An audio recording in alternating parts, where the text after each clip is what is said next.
Good evening, everyone. Jesus is the friend of a wounded heart.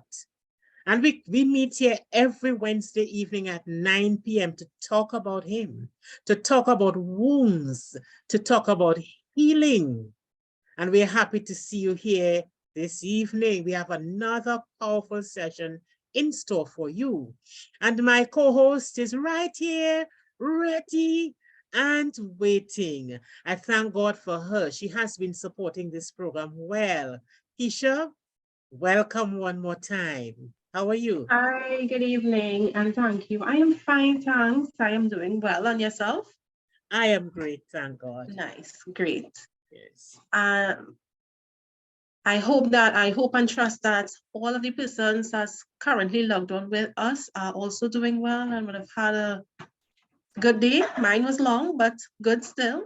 Still being grateful for, being alive and well. Yes, I know you work very hard, Keisha.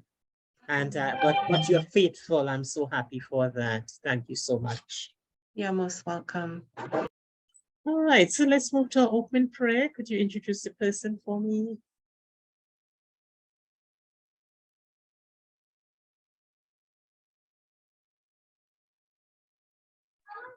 All right, so our opening prayer will be done by, sorry, I can't find any. Yeah, I think she got knocked off. I think she got knocked off. Okay, Keisha, let me do it. Let's pray. Heavenly Father, we thank you for bringing us together one more time. Father, we know that this program was ordained by you, sanctioned by you, because there's so many persons hurting out there and they're not sure what to do. We thank you for being the friend of a wounded heart, and we ask you to take full control of this program. May everything we do and say be according to your will, and may some person receive healing. May some person understand that they need to run to you because you are the friend of a wounded heart. We thank you and we offer our prayers to you in the name of Jesus. Amen.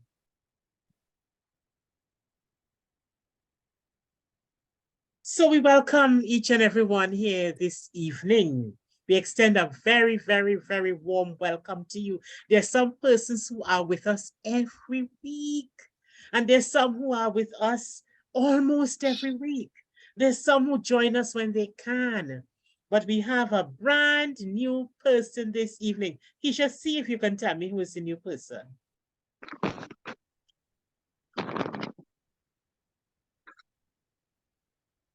Well, so far I'm not seeing much names. I'm seeing McLean Charles. I haven't seen that name before. Yes. This is the person, McLean Charles. Oh, hi, and thanks for being with us. You're welcome, and nice to be here.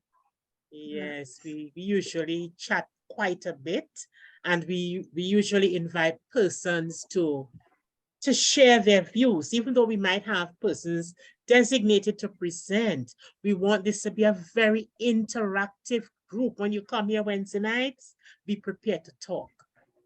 And there's also the chat. Last week, we had a wonderful, wonderful experience in the chat where persons were expressing their views and persons were responding. It was really, really, really quite good. And we expect no less. So when you feel to say something, you can unmute your mic and speak, or you can type in the chat. Akisha, I call her Keisha sometimes. Akisha is my co-host. Very, very, very supportive. And she handles this so well. I don't know what I'll do without her. Thank you, Keisha, for being of such great support to me. And now we ask Keisha to give us the vision of Hope and Action Network, because we formed our group and we have a vision. So could you share it with us now, Keisha? Sure. Our vision at Hope and Action Network is a better society built on strong foundation through the empowerment of everyone. Yes, and it is because of this vision that we actually has this program, and that's the reason why you're logged in here today, for us to actually fulfill that empowering of everyone aspect of our vision. So thanks again for supporting us, and thanks again for joining with us this evening. And I ask that you continue to join with us every Wednesday from 9 p.m. At this point, I'm just going to give you a quick recap of what we would have done so far. So last week, we had a very nice and enjoyable session where we spoke about love is in the air. I really enjoyed that session. Prior to that, we would have spoken about many different things that would have caused us hurts. We spoke about, I believe we started off talking about matters of infidelity. Then we went on to topics such as when men hurt, part 1 and part 2, the me inside of me, workplace hurts. We looked at that for 2 sessions. The things hurt can drive you to do. Hurts and crime was another very informative session that we had. And today, we will be looking at the topic, be careful. All right, and I will pass you over to my co-host who will explain this topic to us. Yes, for the first 11 sessions or so, we selected topics based on what we felt, based on what we felt we were led to do.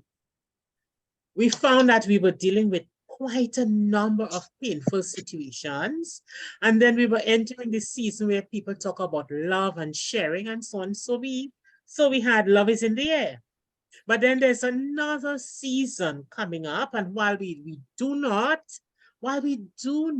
encourage persons to participate in the activities, we know that they will. This is Trinidad and Tobago, and we know that Carnival is celebrated in Trinidad and Tobago.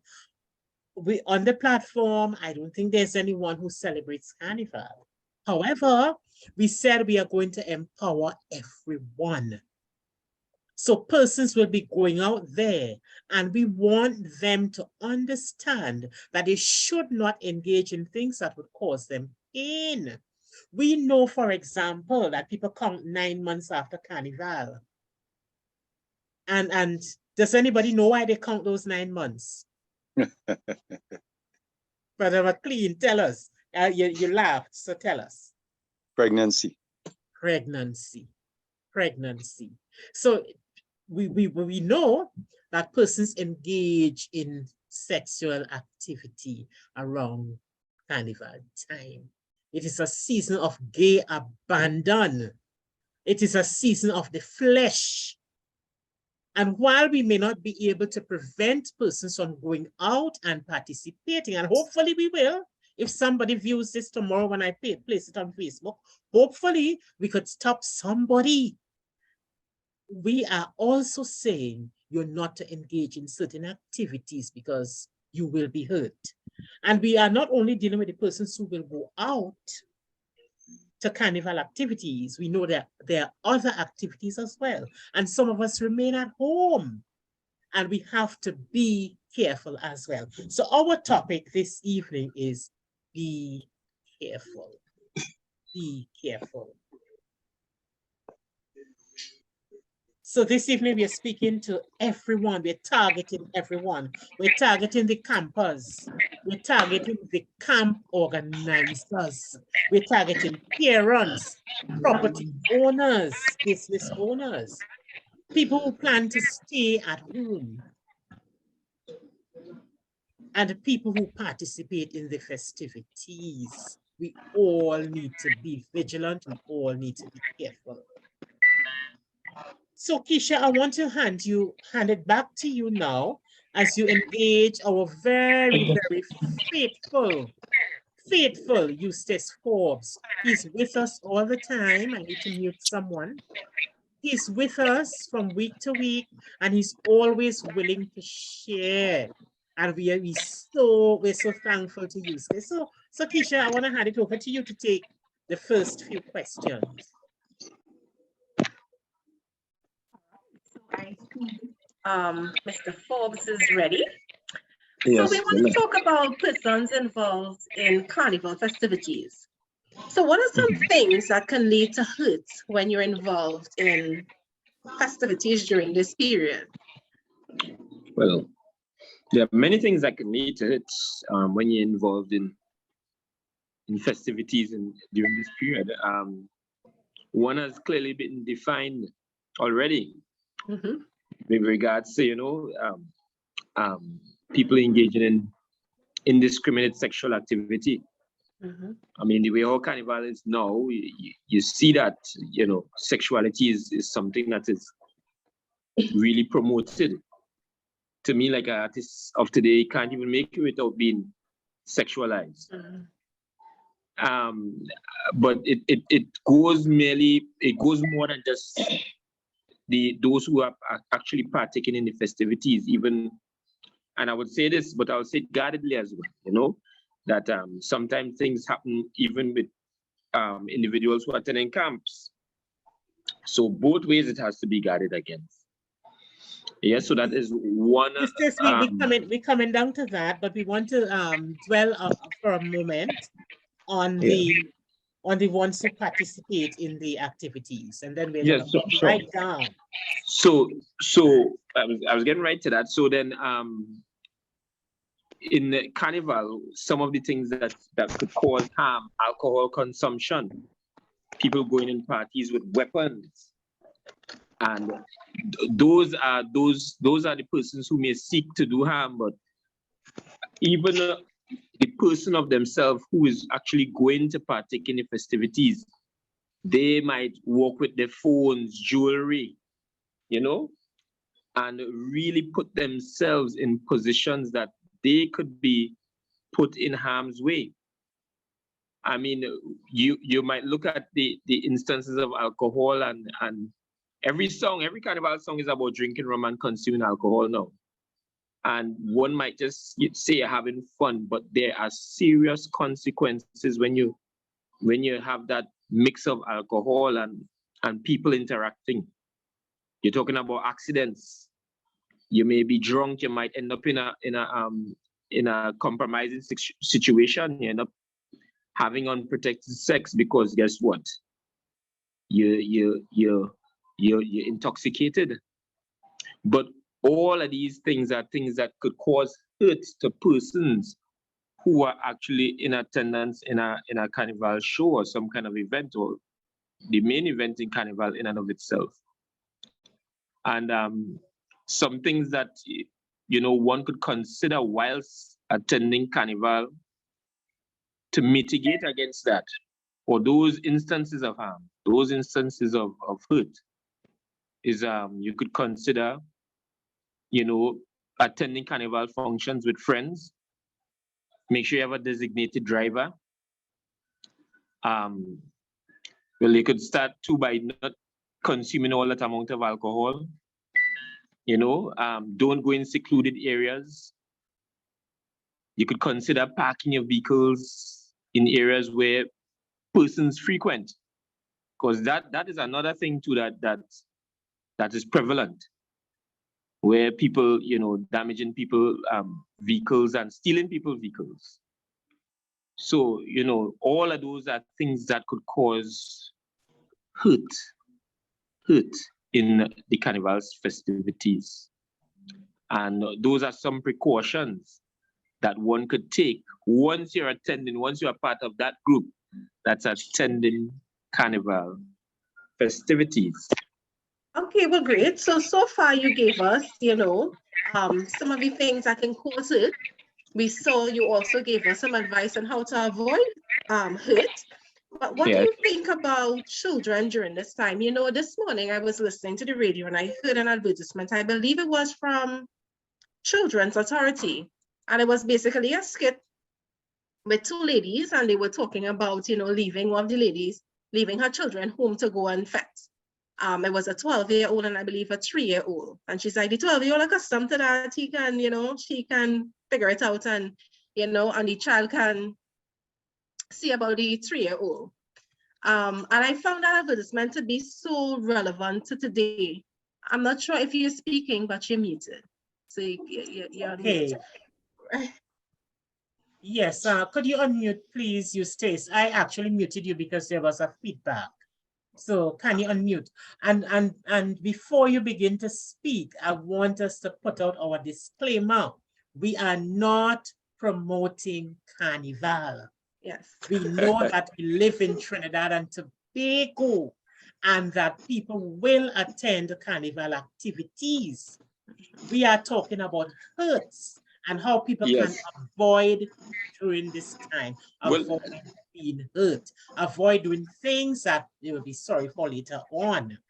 So go ahead, Eustace. Yeah. So Miss Bob, even if you don't want to attend it, it's coming right in your face, you know, it's all around you. So I actually missed the last question from my friend. If you could just Right. So what I was saying is, what do you think about protecting children during this time? Because that is, yeah, what I was also referring to is an advertisement I heard about today, which had a skit between two ladies, and one of the ladies was saying that she was going to leave her 12-year-old home to see about the 3-year-old because she accustomed doing that, and you know, her friend had to tell her, but that's not safe, you know. And to me, that advertisement was so relevant to this time because as much as we would believe that people wouldn't do crazy things like that, some people do consider and do these crazy things. So how do we protect our children, even if you're one of the persons who engage in such activities? How can we, you know, see about and make sure our children are still safe during this time? well, I will start by telling you firstly that that is an offense. I think it's under the Children Act. That will be, you'll be abandoning the child. Yes. So you run the risk of being charged, and that is in and of itself another bit of negative fallout that could cause hurt. So in order to prevent that, I would say this, that you see one carnival, you see one. You ain't missing anything. Stay home and spend that time being productive with your children. And if you are even considering to carrying your children to carnival, I would want to say this too, that carnival is no place for any child. Yeah. If, however, by some quirk of fate you have to go, make sure that you supervise your children at all instances and put contingencies in place that your kids will know contact numbers just in case if you end up losing them. But the starting point is you shouldn't leave your children abandoned to go and attend any carnival because trust me, it's not worth it. A number of things could happen to them. They could go make their hand fast, they end up in a fire, boom, problems. Someone could come in the house, kidnap your children, or even your neighbor could report you. Yeah? And all of those things are instances that could definitely cause you some much unwanted trauma and hurt. All right? So that's how I would suggest or recommend persons deal with that dilemma. Eustace, I see Inspector Stanley is here. Welcome, Inspector Stanley. We're talking about carnival and some of the things that could cause hurt during this time. I want to push this question, and I'd like a response from both officers and anybody else. Remember, you can type in the chat as well. Now, some parents might say, all right, I will not take my children to carnival. I will leave them to sleep. But to ensure that the youngest one sleeps, I'll put a little thing in the milk. And some people actually put alcohol in their children's drinks so that they will fall asleep and sleep for the period where the parent is away. I see you shaking your head, Eustace, but it happens. It does happen. Yeah, it does People happen. want to fet, and they want to fet Correct. undisturbed. Let's hear from you. I and know. and Inspector. Well, I'll go first. I remember I said earlier, when you see one carnival, you see all. And it really takes a degree of purpose to really understand what carnival is and how much of a glorious waste of one's time that could be. You understand? That takes a degree of consciousness, because look at the kind of monkey flip someone going to actually go do and put themselves in that kind of peril to attend something that is fleeting and not lasting. And you would only see that except you have a degree of consciousness. Unfortunately, not everyone has that degree of consciousness. And yes, people do as you have said, Ms. Bob, but I would want to further say that laced in that situation is also an offense.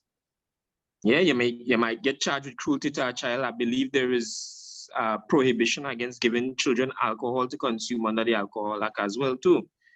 So all of those situations again are beset with the potential to do hurt or have long-lasting effects. If you give the child the wrong amount of alcohol, who knows, the child could get up with alcohol poisoning. Mm-hmm. That alcohol poisoning is something serious as well too, and that could have other effects in terms of the criminal law, making you end up on the wrong side of it. All right. Mm-hmm. So that is what I would put towards that. Again, it's not worth it. It is not worth it. It is not Yes. worth it. Inspector. Correct. Thanks, Eustace. Inspector. Yes. Yes. Inspector Stanley.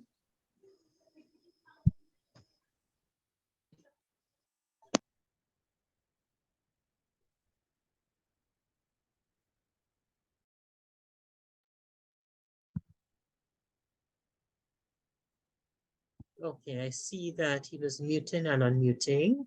Inspector, can you hear me?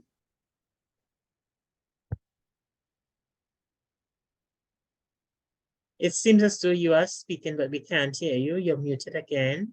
All right, come in whenever you can, Inspector. But we were speaking about protecting our children around this time. We're dealing with the persons who go to carnival activities, and Akisha was leading this section, but I saw you come in. So I jumped in and asked you to speak.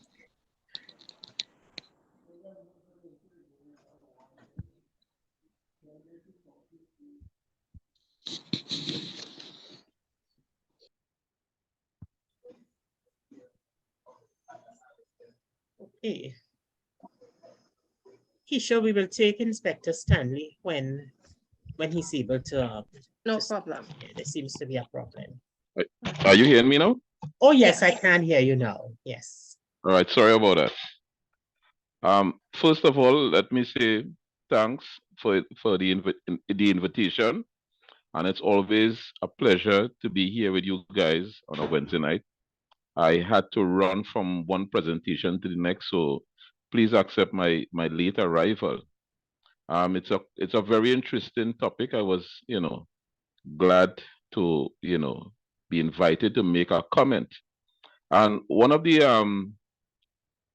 things that we also look at in relation to the health risks as it relates to giving children alcohol for the purpose of they sleeping longer, and it's something that has been done since time immemorial. But studies over the years have showed that there's something that Mr. Forbes mentioned that develops besides the alcohol poisoning. You have children at an early age, teenage, developing an addiction for alcohol. You also have experts saying that it can affect their normal development of their vital organs and the functions of the brain and liver and hormones, right? And it what happens as well, it helps to influence violence, and it also leads to sometimes suicidal thoughts. And these are some of the things that we would have experienced and seen thus far at the Child Protection Unit, and with the assistance from the people at the Children's Authority, who I saw tonight is very much understaffed. After they said that over 40 persons resigned last year, they have their social department that try to rectify some of these problems of alcohol abuse from children. And you see, it goes on because now you're seeing younger persons drinking harder drinks. For instance, you're seeing young people, when I say young people, 19, 17, 18, drinking things like punching and energy drinks, speeding up their heart rate. And you're seeing that some of these young people are dying at an early age, 25, early 30s, because of this alcohol abuse. And it goes back to what I mentioned earlier about the lack of that development and proper function of the brains and these type of things.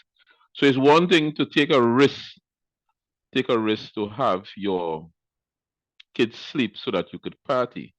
But parents must understand that when you have children, there are a number of things that you have to give up. You have to give up the party, you have to give up because you have children, you have a greater responsibility to your children than to your own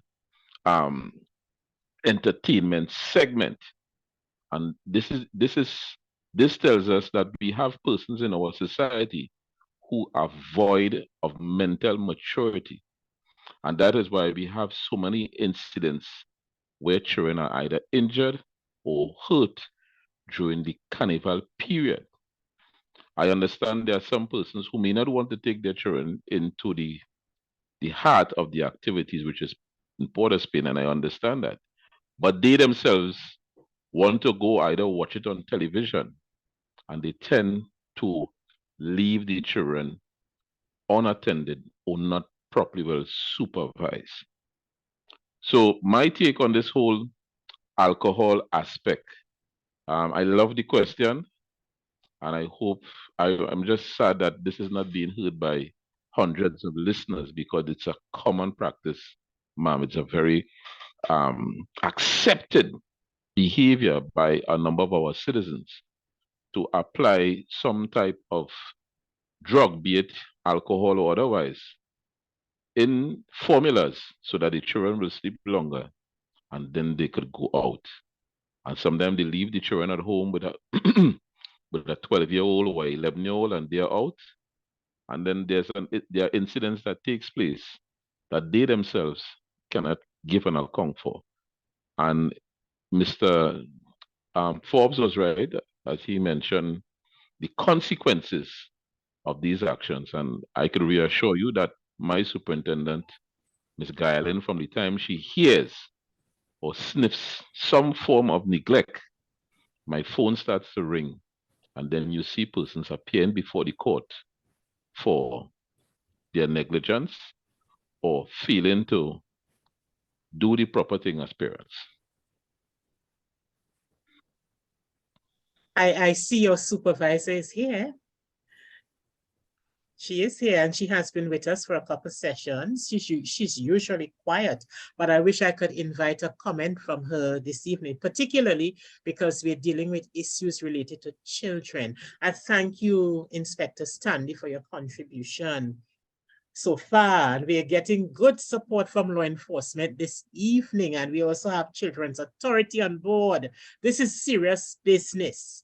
Well, it's a good thing I didn't bad talk nobody. I did go through the authority was on board and I didn't know Miss Guyland was online. I know She checking is and seeing here. that. Yeah, Oh my she's gosh, it's a here. good thing I didn't bad talk nobody. She knows you're well-behaved, Inspector. She knows. And Children's Authority is here too. In fact, one was posing serious questions to you the last time you were here. Yes, so we thank you, Superintendent, for being here. We thank you again, Inspector Stanley. There are 24 of us online right now, but usually on the day following the meeting, I would place it on YouTube and on Facebook. And I usually ask people to share. And for the regulars, bring 3 or 4 persons with you next week so that the numbers could go up, because we really want to empower persons. We want the message to go out. Again, I say we are not promoting Carnival. We know this is Trinidad and Tobago. Persons participate in Carnival. We do not want persons to engage in things that will hurt them later on. So we thank you for taking us through that first segment where we dealt with persons who participate in Carnival. And Inspector Stanley touched on the persons who remain at home. So Keisha, I want to jump to that one since he touched on it a little. There are persons who will not go out to Carnival. But the TV is on. They're going to be looking, well, I don't even know the order in which the shows appear anymore, because really I do not focus on that. But no long ago, there was the March Gras, followed by Juve, followed by the Monday Mass and the Monday Night Mass and so on. And there's some persons who, although they don't go out there, they want to take in every single thing that happens. And the inspector indicated that sometimes they leave the children unattended because they're so wrapped up in what is happening. And then sometimes when they stay at home as well, they engage in a kind of party-like behavior.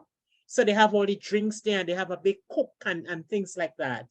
So there is partying at home. Alcohol is being consumed. What about our children? An inspector indicated that neglecting the children at that time could lead to problems. But I want somebody to elaborate on that at this time and suggest some things that we can do to avoid them. Superintendent, can we call on you at this point? We know you have been with us, but you have been really quiet. But we would welcome some remarks from you.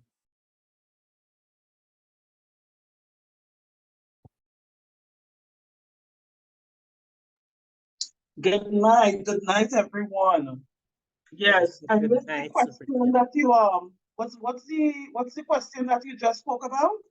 All right, we were talking about persons who do not go out to the carnival activities. We dealt with that previously. There's some persons who remain at home, but while they are at home, they're glued to the television day and night. They may even have carnival parties at home. They may be drinking and dancing and engaging in all kinds of activities. And there are some things that could lead to hurt in that situation as well, including issues related to children. So we are asking you to make comments on what could happen during that time, what could lead to hurt during that time, yes. What could cause problems during that time. And you are so correct. And just as Inspector Stanley, and I'm listening to him very well, his contribution is always fantastic and welcome. Mr. Forbes as well, and everyone else who contributes to this program. Now, one of the things we as parents, something I like to say is that when we are parenting, we must parent intentionally. A lot of times we are at home, but we are not at home. You are home physically, but mentally you are not paying attention. And a child is defined under the law as anyone who is under the age of 18. So it means that you cannot say that you are running down the road and you are going to leave your 4-year-old with a 17-year-old or a 16-year-old. Children should not be looking after each other. Children must be left in the care and control of responsible adults. I'm not even saying adults only. Responsible adults, because we have a lot of persons who are above the age of 18 and they are very irresponsible. We also have perpetrators that may be looking on and seeing that you are not parenting intentionally, and they may use that opportunity to exploit your child sexually or physically, or even lead you into gangs.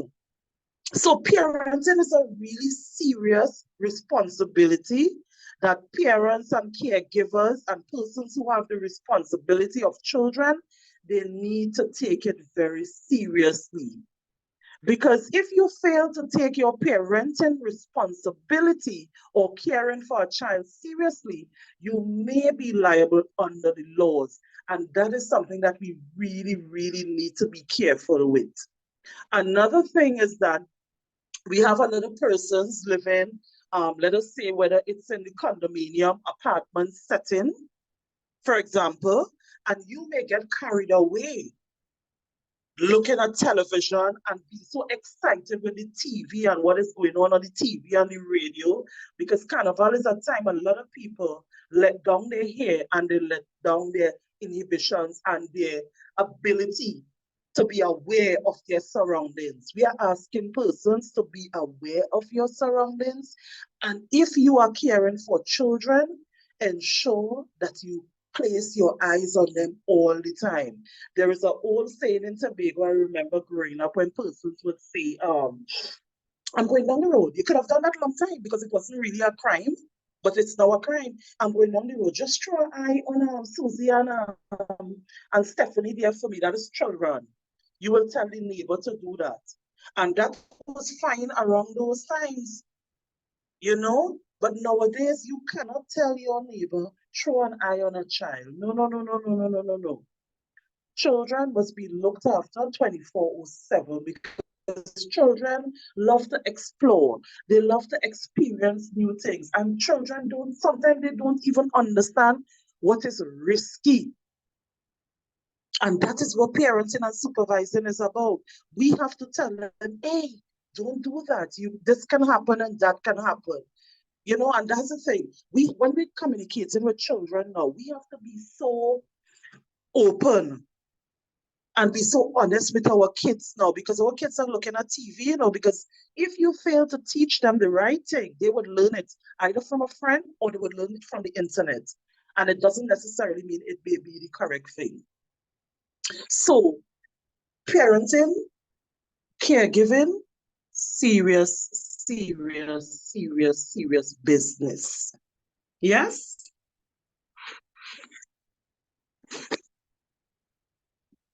Thank you, Inspector. Yes, I wish that many more persons could have heard this, but again, I want to encourage persons to share the recording when it is placed on YouTube and on Facebook. I'm really, really grateful for the level of discourse we're having here this evening. We're speaking with people who know, people who deal with these issues every day. And sometimes people say, nah, man, I know that fella a long time, he would never do that. I don't know how we get into the minds of people and understand what they will do and what they will not do. I encourage us to heed the warnings of the persons who know, because we do not want the kinds of hurt that could result from neglecting the advice that we have been given. So we have dealt with the persons who engage in carnival activities. And again, we are not promoting carnival. We have dealt with persons who stay at home.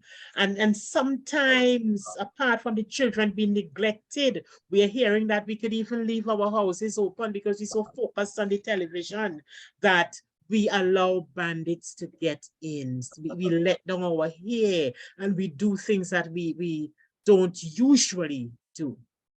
So the door would be open 11, 12 o'clock in the night because we have people across here drinking and liming and dancing and so on. And we invite trouble.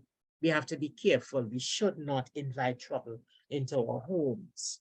Thank you for the contributions here. Can I just jump in? Good night. Yes, Sharon, you can. I just wanted to say, in addition with Inspector Standing Note 12. Yes, I just wanted to add that when the police call the Children's Authority and say that a child is left unsupervised, no adult supervision, and the authority come in, then that child will be placed. Placed meaning that the child will be put, could be with a relative or a godmother or grandparents. If the child is placed in a children's home, it's very difficult for you to get back your child. So the best thing is, if you have to go out and party, find somebody who you trust and who the children trust, then you can leave them. But once you leave them unsupervised and the police is called in, that child will be removed from your care because you left that child in some sort of imminent danger.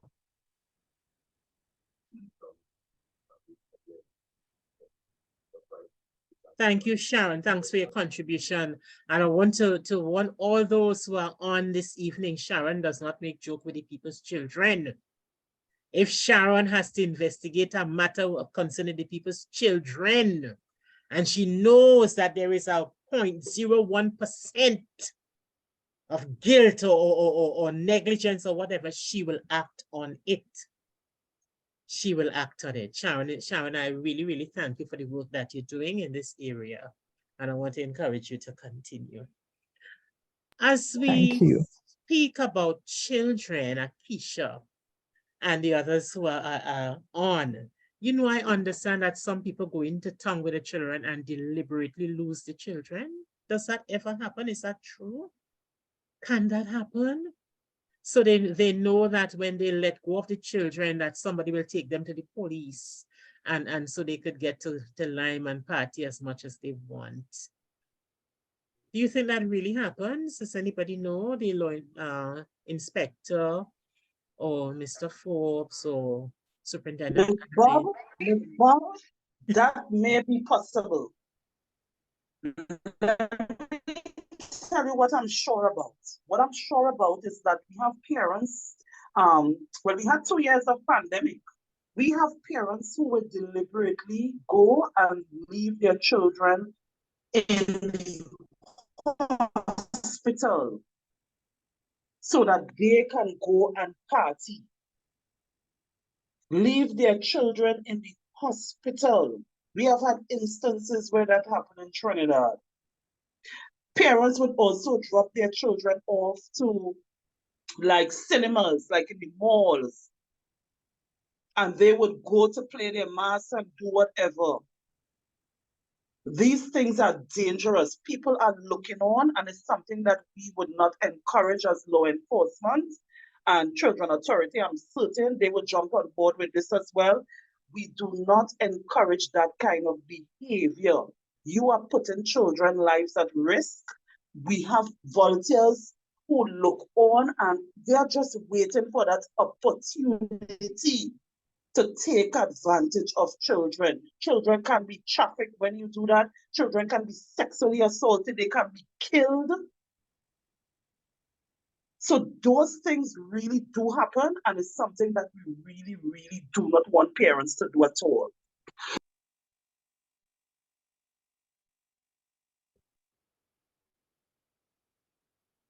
Thank you, Superintendent. I am thinking tomorrow that this recording should be everywhere, so that anybody who has a plan to do any such thing will just stop it. It is amazing the kinds of things that we hear or that we have heard since we started this program. This is our 13th session. And this one is mounted specifically for the carnival season. Again, not because we're supporting carnival, but we know what can happen during this time. Akisha, I want to turn back over to you to deal with the issue regarding property. We know that there are many business places that okay, let me just pass it over to you. And let's talk about property and what we can do around this time to secure our property. Before we Even move to on- property, I am just so taken aback, you know, by the fact that this is a reality that parents will actually do something like that. But then when we come to think about it, anybody can be a parent, anybody can have children. And I think Inspector Stanley said it right. I'm sitting here and I'm trying to remember the phrase exactly that he used. Something along the line that the intelligence or the mental capacity to really take care of children. Some people just lack that, and it's a reality. And I mean, if we can educate them, if we can speak about it enough to have them know that what they're doing is wrong, I think we would have been doing what we would have set out to do. And like you, I want to echo that. I hope that this recording in particular will be shared wide and fast so that persons can prepare themselves well. And as we move on to property and protecting our property during the season, so we want to know, what are some things that can lead to hurt in terms of our property, leaving our, business places, people home? I know I had a coworker a while ago, and he said that they lived, I think it was Woodbrook side, and no matter what, he had an old uncle that he was taking care of, and the amount of music, the music trucks, and very inconsiderate to the fact that his uncle was an elderly person and couldn't hear these very loud noises. But the season was ripe for such behavior, and it's something that every year they have to endure.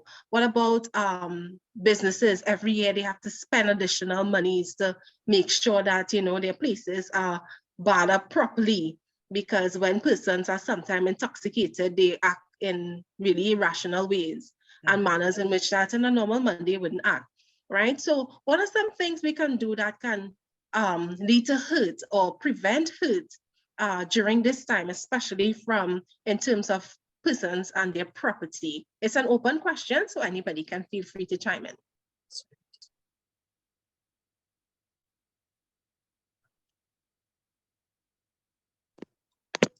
Well, I can tell you that in Tobago,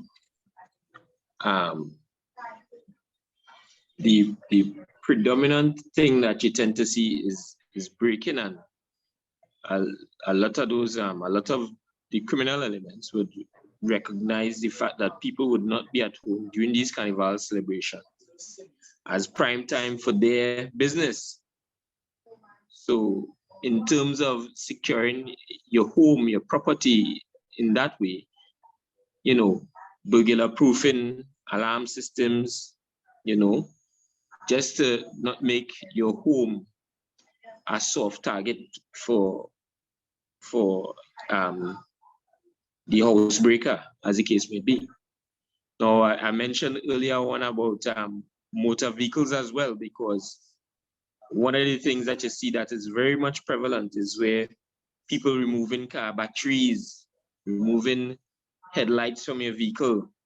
And again, like it or not, and worse yet, if they steal your vehicle, that is something that could cause some serious distress. So again, now you could look at parking your vehicle in well-lit areas, perhaps close to a police station or security booth, as the case may be. Yeah. Yes, that was really good advice. Anybody else would like to contribute to this question? How can we, as individuals, persons with businesses, how can we protect our property during this time to make sure that we operating safely, so that persons wouldn't come and further add hurt or distress to our lives? May I, please? Sure, yes. Over the past couple of years, we have seen a type of crime that be labeled as home invasion. Mhm. And, you know, sometimes you're sitting in your living room, you're watching the mass go by, you're watching something on television that captures your attention. And then you look up and you see persons in your private space, in your face, with masks, with guns. And then they announce a hold up and they start to take from your alcohol, your personal jewelry. Sometimes they go as far as, you know, abusing the household. So one of the things and one of the reasons why this happens is that people leave their homes vulnerable, even though they're in it. You know, they're watching television, they want some breeze, according to them, and they leave their doors or a window open where someone can get in. Now, I see some people have what you call French windows, but let me tell you something. Once your head can get past those burglar-proof type of French windows, your body can pass.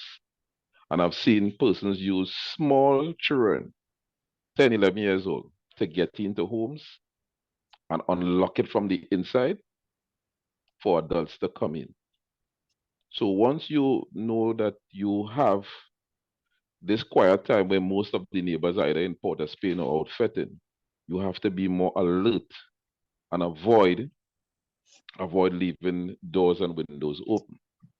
In addition to that, you know, you must be mindful of your surroundings. So if you're in a place and the music is playing very loud, you want to even be more secure, because if someone gets into your home while that loud music is playing close by, next door, whatever, they will not hear you cry for help, right? You also want to have a system in place.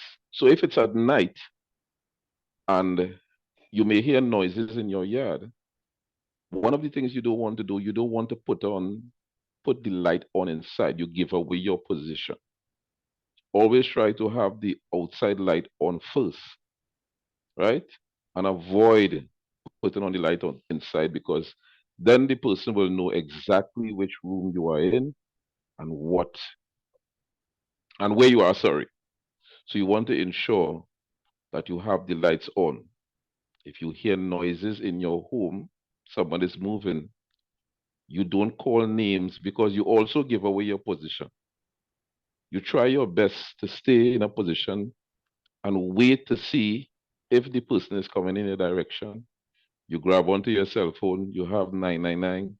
You try to put yourself in a locked room and barricade the door and call the police if they have made their way into your home, right? If you perhaps live alone, it is important that you do not engage in the practice of going out in the day and putting on the outside light or the gallery light with the premise that you will come back by dark. Then what could happen, if your yard is fenced, you could have persons hiding in your premises, because they know that you live alone and that you're not at home, and they expect you to return in the dark. Always try to have dusted on lights that whenever someone moves around your property, the light comes on so it alerts you. And if you could also afford cameras, there are some cheap ones now where you could install cameras with a bulb, and then you could actually check your surroundings on your phone before you enter the premises. If you have animals, perhaps you have a dog that has a great sense.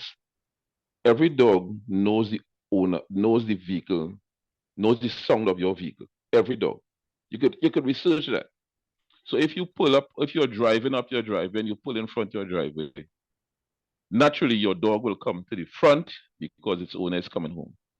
Anytime you don't see your dog, do not enter the yard until you have somebody to accompany. It means to say that your dog has been attacked. Your dog has been poisoned or put to sleep.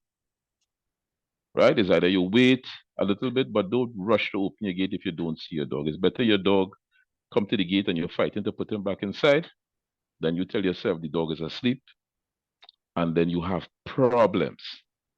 These guys who invade homes around Carnival time are properly aware of the culture, especially on Carnival Tuesday, where a lot of break-ins take place.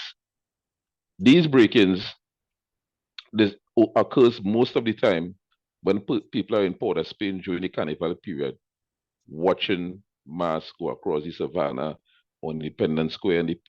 And these guys know you're not coming back home until 4 in the evening. So they're looking to tackle your home between 10 and 2 p.m. That is one of the most vulnerable times that some of these break-ins occur at your home. If you're a driver and you're driving home alone, you have to pay attention to the vehicle that is following you from behind. If you turn left and the vehicle turns left, you know something is wrong. The next thing you should do is to head to the closest station.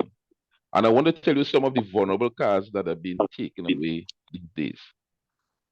In one area that is in Tacarigua, someone informed me that they stole 5 Honda City for the year, right? Some of these hybrid vehicles like the Honda City, the Aqua, those vehicles have a battery that is almost quarter the price of the vehicle. So some of these batteries are in the range of $35,000.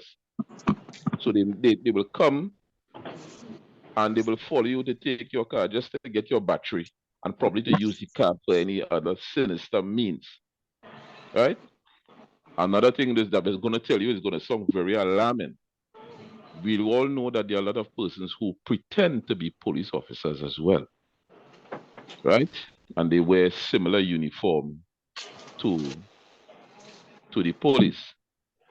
I've even heard of an instance where persons were using swivel lights.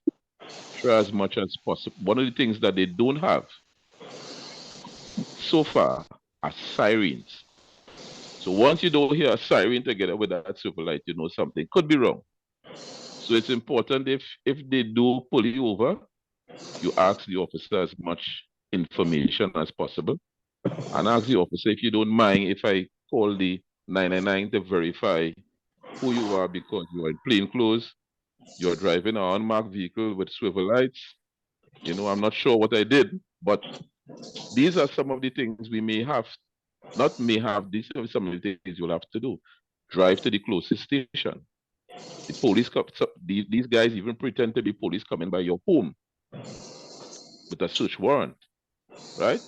Search warrant carries a stamp and you must ask to see this warrant. You know, it's good to see the warrant before you open the door. The warrant will have a stamp which they have not been able to duplicate so far. The stamp will have the justice of the peace name and signature. So if you don't see that, you know, kindly ask.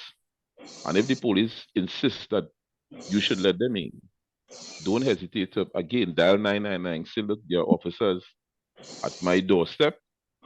They have not shown me a warrant. I'm concerned whether they are not real police officers or not. And this is especially if you live alone, because a lot of people, you know, have fallen for that type of trickery. I know some officers don't like me to talk this in public, but I think it's important for me to share this type of information, because at the end of the day, you know, there are innocent persons, the innocent lives being lost because of the conduct of others. So that's just a few tips. I don't want to take up the entire segment, but I wanted to throw in my 2 cents as well. And that thing that you asked me about Akisha, the term I use is mental, they are void of mental maturity. That is what Yes, I said. Yeah, yes. void I of was mental trying to maturity. remember it. Yeah, Yes. yeah. I see that a lot about our Trinidadians, especially when you see things that could have been avoided if we had applied simple, Mm. responsible, mature behavior towards it.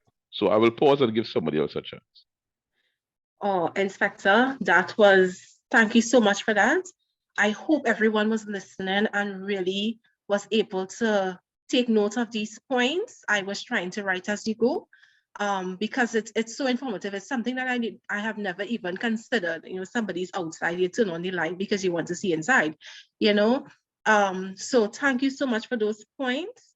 But I have one other question, and again, it's open. Anybody can comment on it. And we are in the age of social media, where everything people do, they post it on social media immediately, right? I was wondering what type of impact you really think social media would have at this time as persons, go out to the different parties and post, their whereabouts during the season, concerning particularly to property, because that's what I'm talking about, personal property, your home, your car, stuff like that.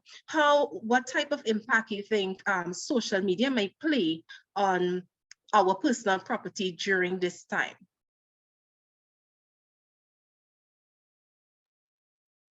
Let me jump right back in. I love Okay. that question. Now, last year, there were 2 incidents where guys were posting their location at parties. Their enemies, for some reason, was paying attention to social media at 2 o'clock in the morning. And the enemies went there and visited them. And it ended badly for those persons. Right? When you post yourself on social media, showing where you are, you put yourself at a very vulnerable position for any type of crime, especially as a female.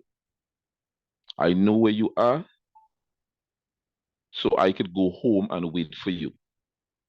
I know where you are, so I could come and look for you in the crowd and follow you to your vehicle.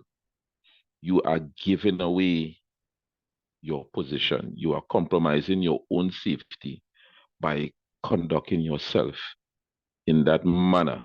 Because let me tell you something, there are perpetrators that actually pay attention to social media more than you do.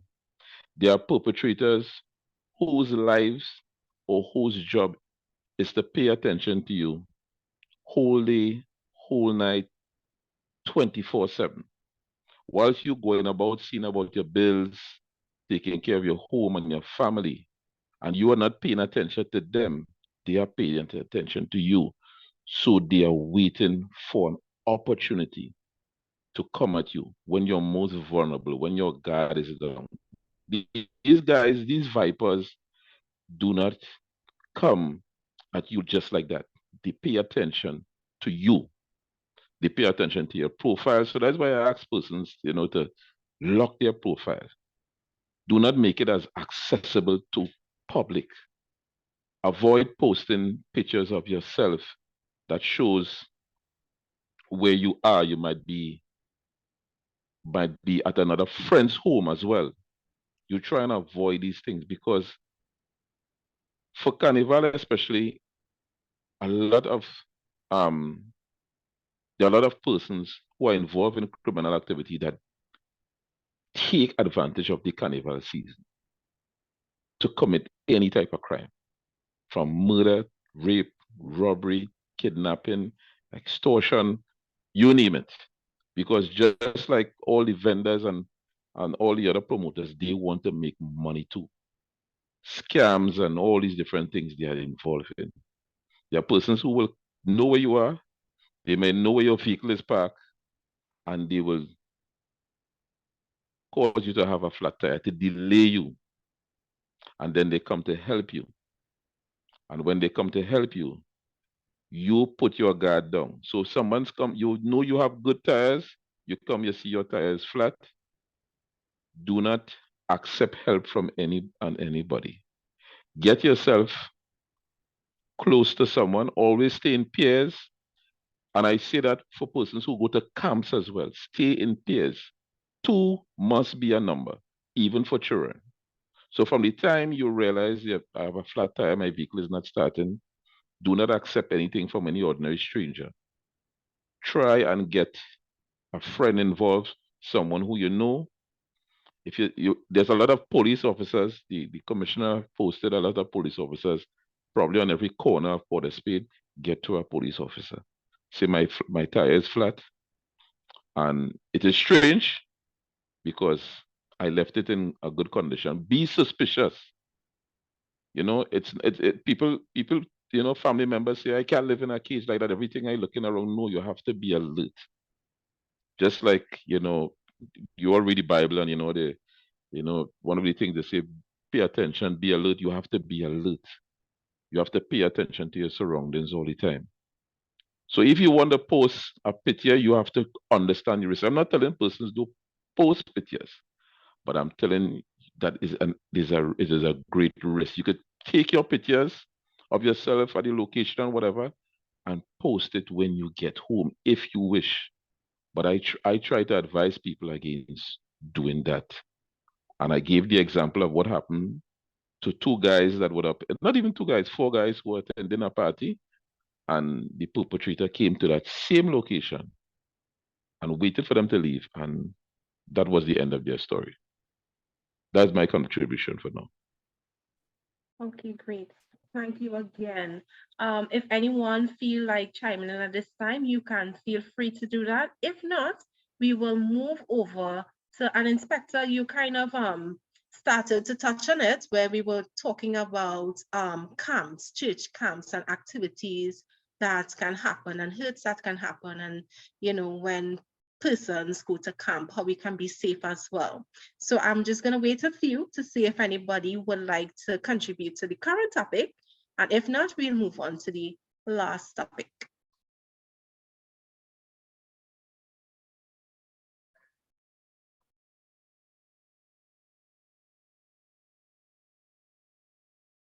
All right, so we will move on to camp, church activities, the persons involved in church activities during this time. So we have campers, camp organizers, parents, adults, anybody who is interested or anybody who goes to camp during this time. And like everything, even well-intentioned activities, there are risks.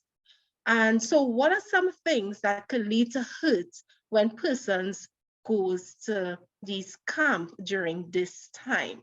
Again, remember, all the questions are open to anybody to make contributions. So feel free to contribute via the chat, or you can put on your mic and speak.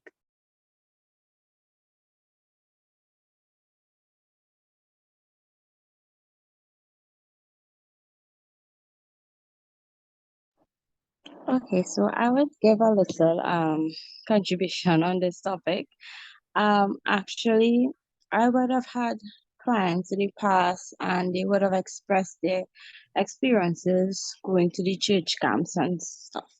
And I think just as carnival, just as any field trip or anything like that, parents have to be mindful that they need to supervise their children, because you are open to all different persons from church, and to be honest, you don't know their background, you don't know that person entirely, you don't know their intentions, and sometimes people do come with bad intentions, and that is why they have to pay close attention to their children, their whereabouts. I know Inspector stated that, you know, they should be in groups and in pairs, and it's difficult for things to happen when you're in groups, right?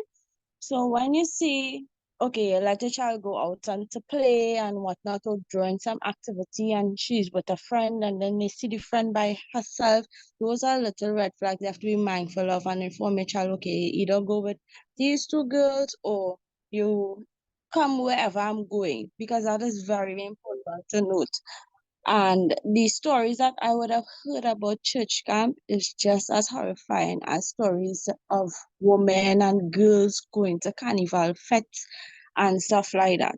So it's just a matter of, I just wanted to talk about parents being more mindful and be more attentive and knowing that, as the inspector said, be alert. Don't let your guard down because you know that you're in a church held how to put it, not an organization, but a church held activity. You just basically put your guard down and say, you know what, everything is all right here and everybody is safe. Be very alert and attentive to your surroundings and your children interaction with adults and whatnot. Yes, very, very true. And at any time anybody feels to make a contribution, you can so do. But you know, sometimes parents may send their children to camp. So the children are going, parents not going because parents probably, you know, taking some rest and relaxation time for themselves. What are your thoughts on that? Parents sending their children to camp.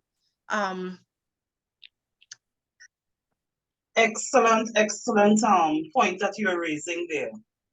And just to add to what the speaker said before, sometimes we let our guards down because we're hearing that it's a church camp, right? And just like the speaker before, I've heard some horror stories that happen at these camps. And one of the things you want parents, just like you said a while back, some parents may not be going to the camps and may be sending their children. Parents, be aware of that.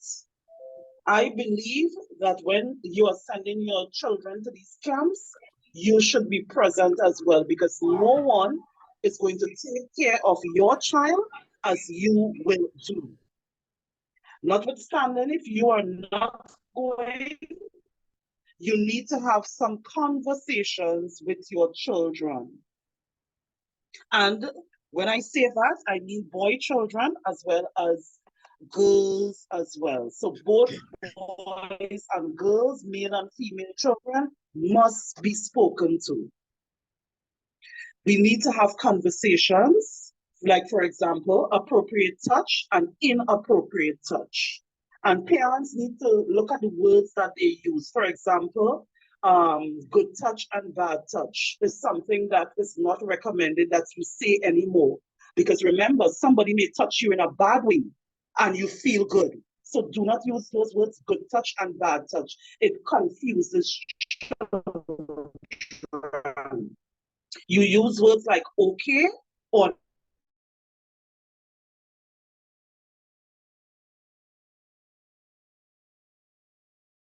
not okay or appropriate, right? So you have that conversation. You wear body parts, the parts that are very private and where no one is supposed to touch them there at all, under no circumstances, unless they're a doctor, unless it's a parent or aunt who is like bathing.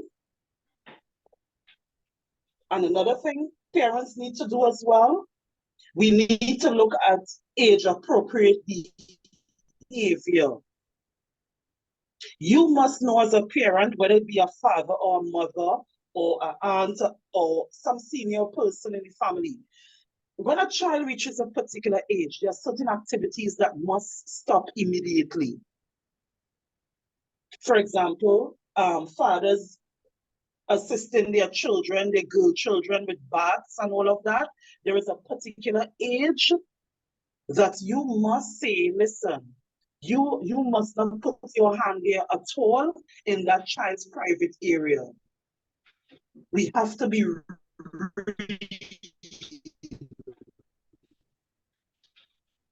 okay? We have some fathers, they feel that they must bathe their girl children up to teenage years. That is crazy and must not happen at all. Girls must be taught how they take care of themselves.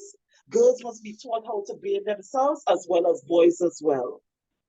Because we have boys being violated And what we need to take cognizance of is that most of the time, and you could ask Mr. Stanley and Mr. Forbes as well, most of the time a child is being violated. It is always 99.9% of the time.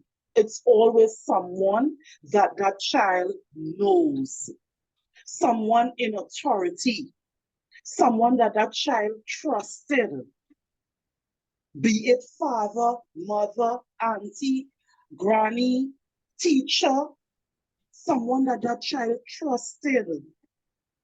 And that is why it is important that you have those conversations so that children would understand that here's what, anything that is happening to me that is not supposed to happen to me, I can go and tell my mommy, I can tell my daddy, and that is quite fine. We need to move away from the taboo where you don't want to have conversation about sex with your children. We can have it in a term or conversation that is age appropriate. We need to have that conversation because let me tell you something. If you don't do it, a stranger is going to do it and they're not going to do it in the way that you want to do it. So you have to know your child and let your child understand you are preparing that child for the world. Let your child understand that outside there is a monstrous place. These things are not supposed to be happening to you. Have the conversation with that child. Stop calling the private part nukums and all kind of fancy names parents and caregivers have for the body parts. Call the body parts by the names that they are supposed to be called all the time. Let children understand as well when they are going to camps without you.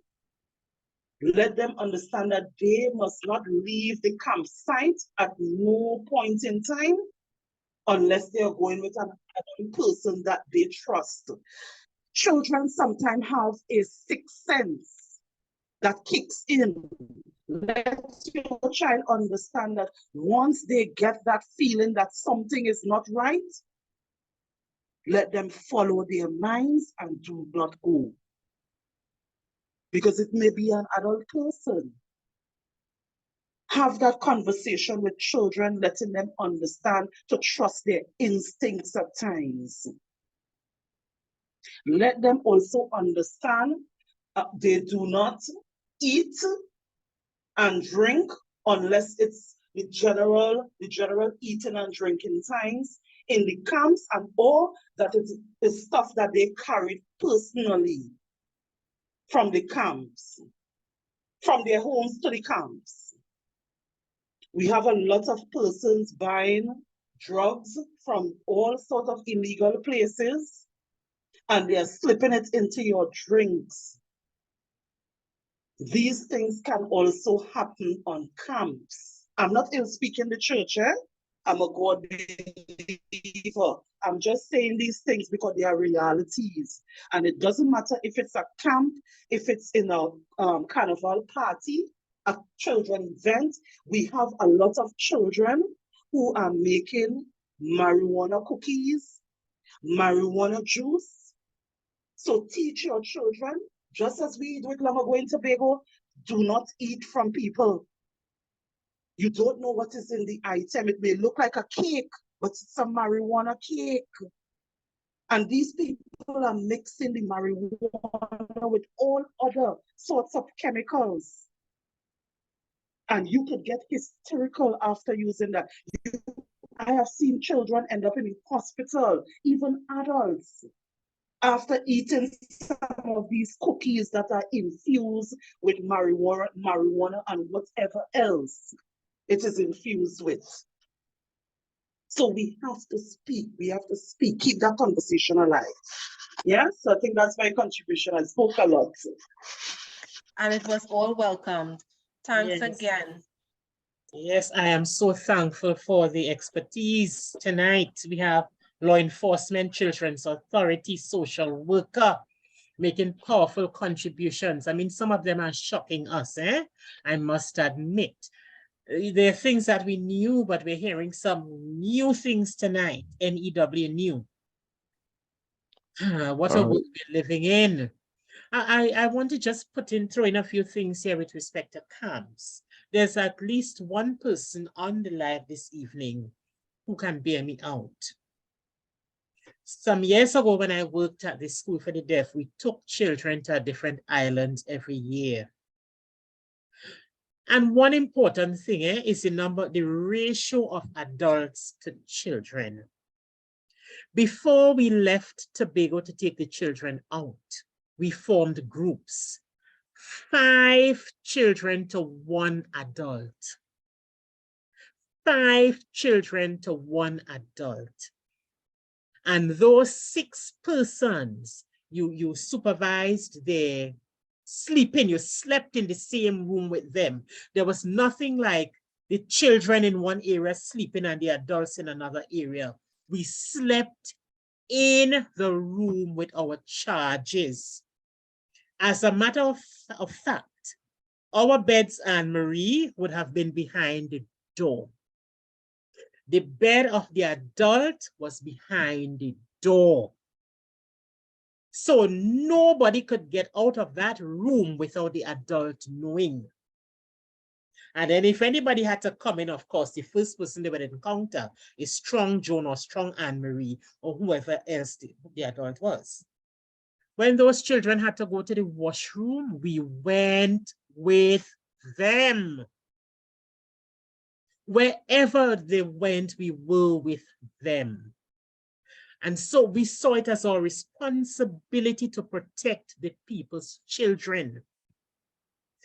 We know of a camp that was held in Tobago.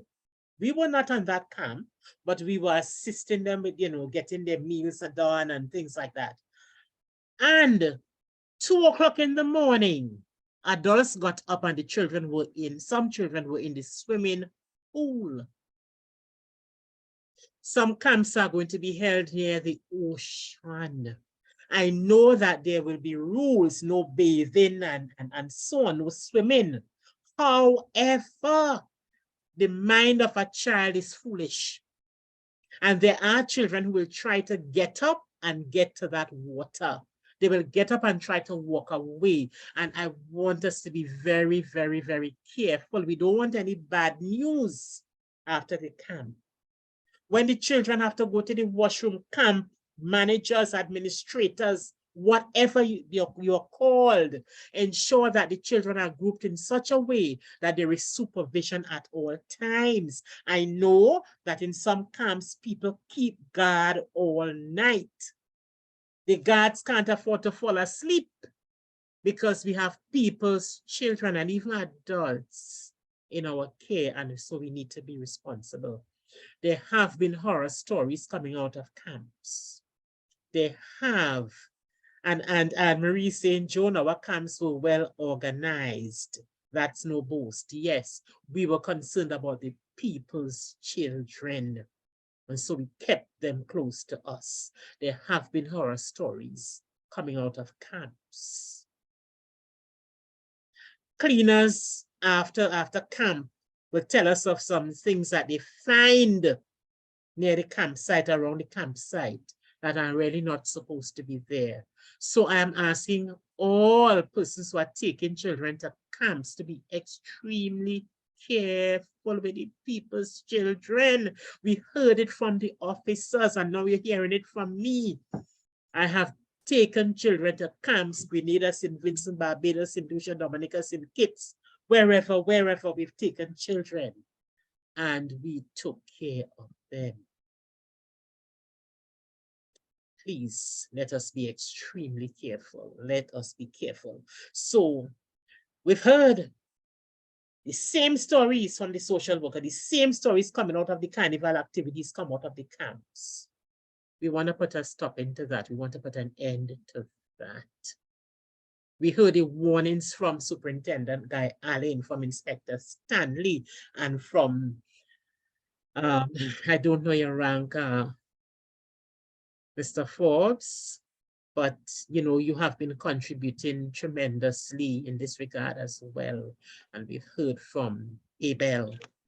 who sees these things every day. We have to be careful. We have to be cautious. So we strayed away from the path that we were going along for the past 2 weeks. We spoke of the love story because love was in the air. And now we're talking about the carnival things because carnival is in the air. And carnival is really a festival of the flesh. It's a festival of the flesh. And so we have to sound the warnings and try to save the pain that could come afterwards. We have to be extremely careful. Have to be careful. Akisha? All right. As we wrap up today's session, we want to thank everyone again for all of your so much valuable contributions that you would have lent us this afternoon, all of the tips that we can ponder on and prepare ourselves better for the carnival season. This program, Friend of a Wounded Heart, we always end by bringing us back home to the point that Jesus is a friend of a wounded heart. Throughout all of the hurts and all of the trials that we would have heard about, we can always count on Jesus to help us through any of these trials. Make sure we make right decisions. We can always pray about it. Remember that he wants us to be safe. He cares about us, all right? So he wants us to be safe. So at least the least we can do is be safe during the season. Take the tips that we would have gotten. Let us use wisdom and practice what we would have just learned. And let us make positive choices as we go through this season. No matter if you decide to be a part of it or not, make positive choices. And in the end, remember to share our link. Remember to share our program. Remember when we post it on Facebook and on YouTube that you share it so that other persons can benefit from such a program. A lot was discussed tonight, a lot. And we need more persons to be aware when to go to camp, what you need to do, how to be safe generally throughout the season. A lot of advice was given, and we need to hold them there from really respectable persons and persons who are really qualified in their areas. We can't take that for granted. We would have heard experiences from the people that we need to hear the experiences from. And so we need to share. We are here every Wednesday from 9 p.m. via the very same link. So make sure and share with your friends and family so that they too can be a part of these sessions. We offer prayer, music, counseling, scripture readings, and tools for a better life so that we can build a strong foundation for everyone. So our topic for next week is, this is not love. All right, stay tuned so that we can experience again yet another week what we are about to discuss. This evening, our closing prayer will be done by Ted. Ted isn't here. He's not here? No, Ted isn't here. All right. And we ask the newest person, McLean Charles. McLean, could you pray to close us off, please, this evening?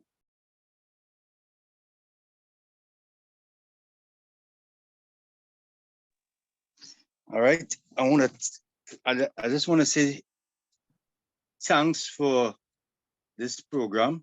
It's the first time, and I think it was very informative. And I pray and hope that we could pass on the message. All right. So at this time, I'm going to bow our head as we give God thanks. Almighty Father, we want to thank you, oh God, for being with us this evening. We want to thank you for your spirit taking control and guiding and directing in this program. We want to thank you for all the information that was given to us, even to be used personally with our surroundings and, you know, how to take care of our children and how to guide our young people around us.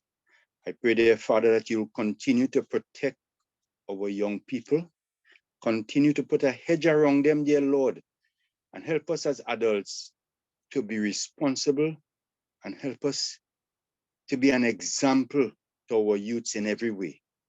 As we leave to go to our beds and wherever we may be. I ask of you for your continual protection. And dear Father, may you help that this program will grow from strength to strength. So at the end, each and every one of us who are part of it and those who being a part of it will be drawn closer to you. At the end, dear Father, you are a friend of our wounded heart, and we want to thank you, O God, for you hearing our prayers and for answering it in Jesus' name. Amen. We thank you for praying, and we hope to see you next week again with us. Have a blessed evening, everyone. Thank you very much. Thank you, everybody. Thank you, officers. We know you're busy, but you've spent the entire evening with us, at least the duration of the session with us. And we know you have work to do. But You're welcome. we wish you a safe, incident-free carnival. Yes. Thank you. Thank you. You're welcome. You're welcome. A pleasant good night, Sister Ward, and everybody. Thanks. Oh, yes. Thank you. Thank you, Brother Lester. Thank you so much. Have a blessed night, everybody. See you next week. Some persons still can't wait for Wednesday. They're logging on Tuesday evening. When you log on next week, Wednesday, have about 3 or 4 persons with you. We want this message to go far and wide. Thank you, everybody. Bye, everyone. Have a safe weekend. Bye, Inspector. The same to you. Be safe out there. Thanks again. Yes, you're welcome.